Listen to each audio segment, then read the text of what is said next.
All right, Wolfpack, happy Sunday. Hope you guys had a great weekend.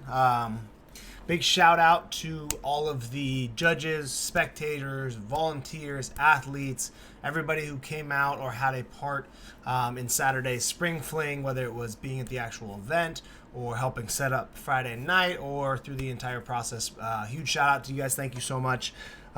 It was an awesome event. It went super smooth, and I think people had a really, really great time. And that's to owe it all to you guys. We wouldn't be able to do it without all the judges, the volunteers, and the athletes. So big thanks to you guys for allowing us or letting us or helping us be able to put these things on. So they're a lot of fun for me, and I know everybody attending it. So thank you a bunch. So with that being said, all of the judges who did come by, the volunteers that came by, I said that we were going to raffle off 2 pairs of Noble shoes, so we're going to do them now for the beautiful judges that we had help out. So I'm going to pick one random name first, and then we'll pick a second one. You guys can meet me in the gym one day, and we'll get you guys some shoes. So first winner is Patrick Spence. Congratulations, Patrick. Good to have you back at the gym. Let's remove Patrick. We'll go random name number 2. So who's the second winner? Got Miriam Rojas. Look at that. Both 630ers. How about that? Congratulations, guys. Thank you again so much for helping out for the competition. Okay, we'll get right into Monday. We've got a lot of stuff to get done, so make sure we're ready to go in class, prepared to warm up fast and get through everything. That way we get the most out of everything. So same oldie stuff that we did for the clean work. We're going to do it for snatch today or tomorrow. So we're going to do 1 power snatch plus 1 squat snatch plus 1 overhead squat, and we're going to do 4 to 5 sets of that at a moderate weight. Okay, working on positioning on the power squat or power snatch, positioning on the squat snatch, and then definitely perfect positioning on the overhead squat. So make sure it's a challenging weight that forces us to use our technique, but it isn't so overpowering that it breaks our form down, breaks our technique down, and we have to start doing funky stuff just to complete the lift, right? These should be perfect complexes. So power snatch from the floor, you're going to drop it, reset on the ground, squat snatch, and then you're just going to stand up and do your second overhead squat. So this should have 2 overhead squats in this complex. So remember, always when we do a power move before the squat snatch or a squat move, you really just have to focus on doing everything perfect in the power snatch, right? Full hip extension, big full strong pull of the elbows, quick feet, quick transition in the catch position, and then we're replicating that exact same form. The only difference is when you get to your extension point, that's when our cue is to drop all the way to the bottom. So every time we do this, people have a lot more success on their squat snatch, right? They're pulling the bar a little bit higher, which allows them to get into a little bit easier overhead squat position. So just focus on getting as tall and extended as you can, and then pulling yourself under in the squat snatch and getting in a really good overhead squat position. You're gonna have a lot of fun with the squat snatch. Okay, this is at your own pace, so give yourself a minute or 2 rest in between. Progressions of the back squats, these are supposed to be on Friday, but there's not a lot of time left with our Murph prep, so 3 to 4 sets of 5 to 7 reps. So we did 6 to 8 a couple weeks ago, 2 weeks ago.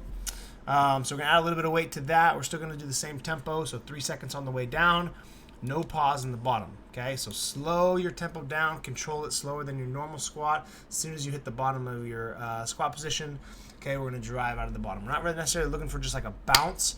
We want to feel the tension, control the tension, and teach our body how to change directions and fire our musculature from the bottom at an explosive rate.